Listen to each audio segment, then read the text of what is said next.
আসসালামু আলাইকুম। এখন শুনবেন সংবাদ শিরোনাম।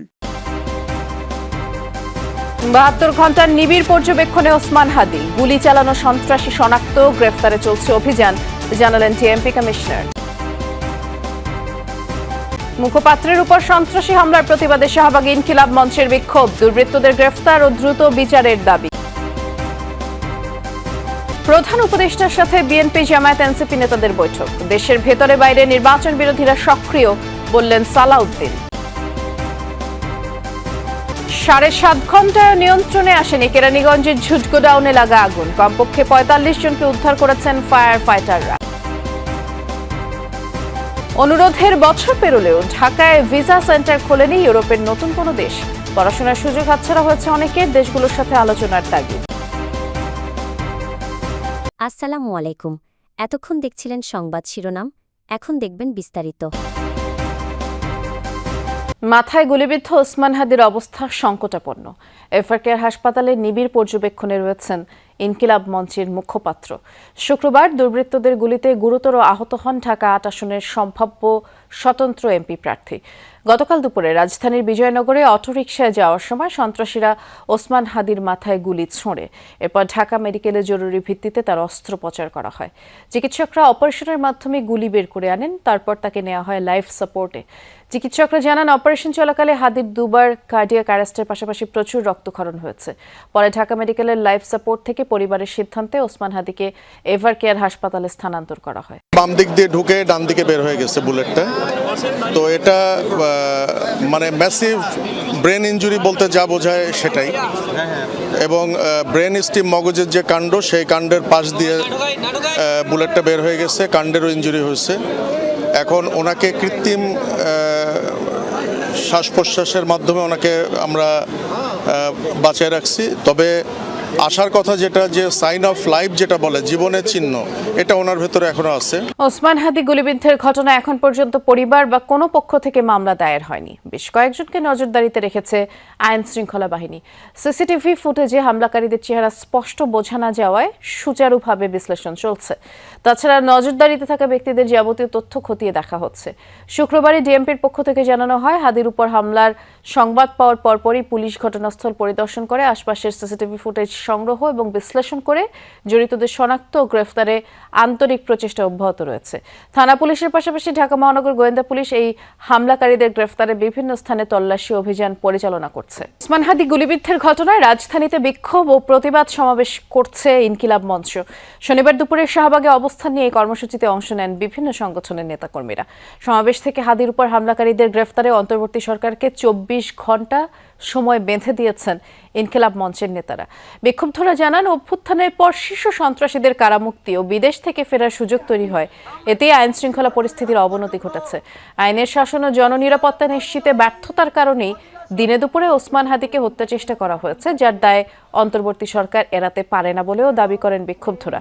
নিরপেক্ষ তদন্তের মাধ্যমে হামলার সঙ্গে জড়িত ব্যক্তিকে ও গোষ্ঠীকে চিহ্নিত করে দ্রুত গ্রেফতার এবং বিচারের মুখোমুখি করার দাবি জানান তারা। এদিকে ঢাকা ৮ আসনের সম্ভাব্য স্বতন্ত্র প্রার্থী ও ইনকিলাব মঞ্চের মুখপাত্র শরীফ ওসমান হাদির গ্রামের বাড়ি ঝালকাঠির নলসিটিতে চুরির ঘটনা ঘটেছে। গতরাতে শহরের খাসমহল এলাকায় এই ঘটনা। পুলিশ ও স্বজনরা জানায়, বাড়িতে কেউ না থাকায় জানালা ভেঙে ঘরে প্রবেশ করে চোর। তবে কি পরিমাণের মালামাল চুরি হয়েছে তা প্রাথমিকভাবে জানা যায়নি। খবর পেয়ে ঘটনাস্থল পরিদর্শন করেছেন নলসিটি থানার ভারপ্রাপ্ত কর্মকর্তা আরিফুল আলম। জড়িতদের আইনের আওতায় আনতে কাজ শুরু হয়েছে বলে জানিয়েছেন তিনি। ওসমান হাদির উপর হামলা বাংলাদেশের উপরই হামলা বলে মন্তব্য করে বিএনপির স্থায়ী কমিটির সদস্য সালাউদ্দিন আহমদ বলেছেন, এমন হামলা চালিয়ে নির্বাচন বানচাল করা যাবে না। রাষ্ট্রীয় অতিথি ভবন যমুনায় প্রধান উপদেষ্টার সাথে সাক্ষাৎ শেষে বেরিয়ে এসে মন্তব্য করেন তিনি। বলেন, চট্টগ্রামে বিএনপি প্রার্থীর উপরে হামলার ঘটনায় আইনশৃঙ্খলা বাহিনী কঠোর ব্যবস্থা নিলে এখন এমন ঘটনা ঘটত না। আর সালাউদ্দিন আহমদ জানান, তারেক রহমানের নিরাপত্তা বিএনপির সর্বোচ্চ অগ্রাধিকার। অন্তর্বর্তী সরকারকে নিরাপত্তা নিশ্চিতের ব্যাপারে আহ্বান জানানো হয়েছে। রাজনৈতিক বিতর্ক যতই থাকুক, ফ্যাসিবাদ বিরোধী আন্দোলনে সবাই ঐক্যবদ্ধ বলেও জানান বিএনপির এই নেতা। ডক্টর ইউনূসের সাথে বৈঠকে উপস্থিত ছিলেন জামায়াত ও এনসিপির নেতারাও। বৈঠক শেষে নাহিদ ইসলাম দাবি করেন, দেশ অস্থিতিশীল করতে আওয়ামী লীগকে সহায়তা করছে ভারত। স্বরাষ্ট্র মন্ত্রণালয়, আইনশৃঙ্খলা বাহিনী, যৌথ বাহিনী এবং সরকার, জনগণ, রাজনৈতিক দলসমূহ মিলে ঐক্যবদ্ধভাবে যদি আমরা এগুলোকে মোকাবিলা করি, ইনশাআল্লাহ এই ধরনের ঘটনা আমরা বন্ধ করতে পারবো। ভারত সরকারের প্রত্যক্ষ বা পরোক্ষ মদত ছাড়া আওয়ামী লীগ এই ধরনের পরিকল্পনা করতে পারে না। ফলে অবশ্যই ভারত সরকারকে, আমাদের এখানে যারা ভারতীয় দূতাবাস আছে তাদেরকে অ্যাকাউন্টেবল করতে হবে। ঢাকার কেরানীগঞ্জের বাবুবাজার এলাকায় একটি ভবনে লাগা আগুন এখনও নিয়ন্ত্রণে আনা যায়নি। ভোর 5টা 37 আগুন লাগার খবর পায় ফায়ার সার্ভিস। ঝুট কারখানাটি বাবুবাজার সংলগ্ন 12তলা ভবনের নিচতলায় অবস্থিত। আর অন্যান্য তলায়ও আগুনের লেলিহান শিখা ছড়িয়ে পড়ে, ধোঁয়ায় ছেয়ে গেছে পুরো এলাকা। প্রথমে স্থানীয়রা আগুন নিয়ন্ত্রণে এগিয়ে যায়, পরে ফায়ার সার্ভিসকে খবর দিলে 20টি ইউনিট যোগ দেয়। ভবনে থাকা 45 জনকে অক্ষত অবস্থায় উদ্ধার করা সম্ভব হচ্ছে। এখন পর্যন্ত আগুনের সূত্রপাত সম্পর্কে জানা যায়নি। ভেতরে কোনো কেমিক্যালের অস্তিত্বও পাওয়া যায়নি। বৈদ্যুতিক শর্ট সার্কিট থেকে অগ্নিকাণ্ড বলে স্থানীয়রা মনে করছেন। ক্ষয়ক্ষতি নিরূপণ হয়নি এখনও।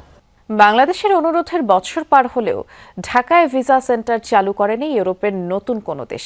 ফলে পোল্যান্ড, রোমানিয়া, ফিনল্যান্ড সহ অনেকগুলো দেশে পড়ালেখার সুযোগ পেয়েও অনেকেই যেতে পারছেন না। পররাষ্ট্র মন্ত্রণালয় বলছে আর্থিক কারণসহ নানা জটিলতায় ভিসা সেন্টার চালু করতে পারেনি দেশগুলো। আর এই পরিস্থিতিতে দেশগুলোর সাথে আলোচনা বন্ধ না করার তাগিদ দিচ্ছেন বিশেষজ্ঞরা। 5 আগস্ট 2024 জুলাই গণঅভ্যুত্থানের পর থেকেই চরম টানাপোড়েনে ঢাকা দিল্লি সম্পর্ক, যার প্রভাব পড়েছে বাংলাদেশিদের ভারত ভ্রমণেও বন্ধ আছে পর্যটক ভিসা। ইউরোপের বেশ কয়েকটি দেশের মিশন নেই ঢাকায়, ফলে দিল্লি গিয়ে ভিসা নিতে হয় বাংলাদেশিদের। এসব সংকট সমাধানে বছরখানেক আগে দিল্লিতে থাকা ইউরোপের বিভিন্ন দেশের মিশন প্রধানদের ঢাকায় আমন্ত্রণ জানায় বাংলাদেশ। সেখানে বাংলাদেশিদের জন্য ভিসা সেন্টার দিল্লির বদলে অন্য কোথাও স্থানান্তর কিংবা সম্ভব হলে ছোট পরিসর হলেও কনসুলার সেবা ঢাকায় চালুর অনুরোধ ছিল প্রফেসর ইউনূসের।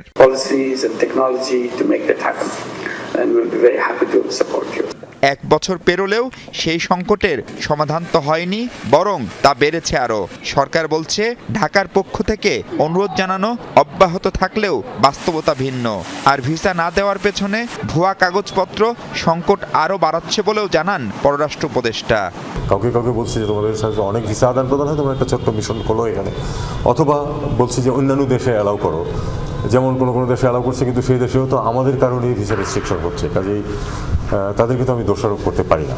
একটা ব্যাংক স্টেটমেন্ট যে ব্যাংকে গিয়ে নেবে, তার পরিবর্তে ওই এজেন্টের উপর ছেড়ে দেওয়া হয়, সে একটা ফেক স্টেটমেন্ট দিয়ে দেয় এবং তারপরে ভিসা নিয়ে সমস্যা হয়।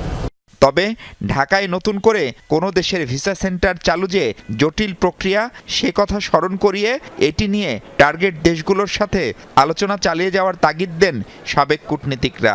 এই জন্য সরকারকে যেটা করতে হবে সেটা হলো একটা জনসচেতনতা তৈরি করা, যে যারা জেনুইন ছাত্র তারাই যেন বিদেশে পড়ালেখার জন্য আবেদন করে এবং তাদের কাগজপত্রের মধ্যে স্বচ্ছতা এবং একই সঙ্গে ডকুমেন্টেশনগুলো যেন যথাযথ থাকে। যাদের এখানে ভিসা ফ্যাসিলিটিস নাই তাদেরকে সরকার বারংবার অ্যাপ্রোচ করতে পারে এবং ওই অ্যাপ্রোচ করা ছাড়া আর বিকল্প কিছু নাই।